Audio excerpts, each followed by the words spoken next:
బయట ఎండలు మండిపోతున్నాయి. ఇలాంటి ఎండల్లో వీకెండ్స్లో ఒక మంచి రిఫ్రెషింగ్ స్పాట్కి అయితే మిమ్మల్ని ఇప్పుడు తీసుకెళ్తున్నాను. విజయనగరం డిస్టిక్లో ఉన్న హంపిని చూడడానికి వెళ్తుంటే ఖచ్చితంగా ఈ స్పాట్ని మిస్ చేయకుండా విజిట్ చేయండి.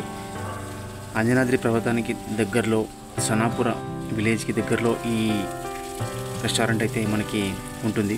ముఖ్యంగా హంపి పరిసర ప్రాంతాల్లో చాలానే రెస్టారెంట్లు మనకి కనిపిస్తాయి. ఈ వైట్ శాండ్ రెస్టారెంట్కి అయితే ఫారినర్స్ అయితే ఎక్కువ విజిట్ చేస్తూ ఉంటారు. ముఖ్యంగా దీనికి ప్రత్యేకత చెప్పాలంటే ఇక్కడ చూడొచ్చు మనం గెస్ట్ హౌసెస్ మరియు టెంట్ హౌసెస్ కూడా ఇక్కడ లభిస్తాయి. ప్రకృతి అందానికి అత్యంత సమీపంగా ఉన్న ఈ రెస్టారెంట్ని అయితే ఖచ్చితంగా ఈ సమ్మర్ వెకేషన్స్లో విజిట్ చేయండి.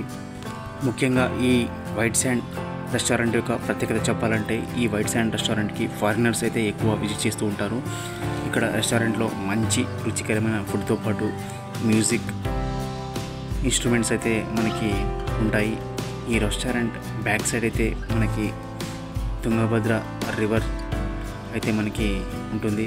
సో అందువల్ల ఈ రెస్టారెంట్కి చాలామంది విజిట్ చేస్తారు. రివర్ బ్యాక్ సైడ్ ఉండడం వల్ల వైట్ శాండ్ రెస్టారెంట్లో ఒకవేళ గెస్ట్ హౌస్లో స్టే చేయొచ్చు, లేకపోతే స్టే చేయకుండా కూడా ఇక్కడికి భోజనానికి లేదా స్నాక్స్ తినడానికి వచ్చేసి బ్యాక్ సైడ్లో ఉన్న ఈ తుంగభద్ర నది యొక్క అందాలని ఆస్వాదించవచ్చు. ఇక్కడ బోటింగ్ కూడా చేయొచ్చు ఈ రివర్లో.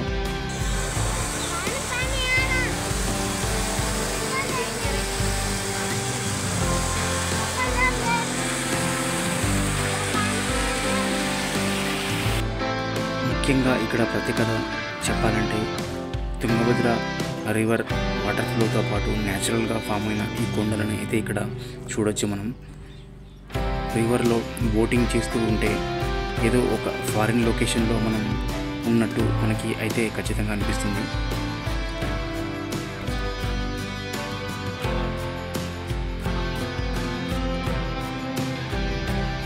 హాట్గా ఉన్న ఈ సమ్మర్ని కొద్దిగా కూల్గా మార్చుకోవడానికి ఈ వీకెండ్స్లో ఫ్యామిలీ అండ్ ఫ్రెండ్స్తో పాటు ఈ వైట్ శాండ్ రెస్టారెంట్కి విజిట్ చేసి బ్యాక్ సైడ్లో ఉన్న తుంగభద్ర నది యొక్క అందాలని ప్రకృతి ఒడిలో కూర్చొని ఆస్వాదించండి.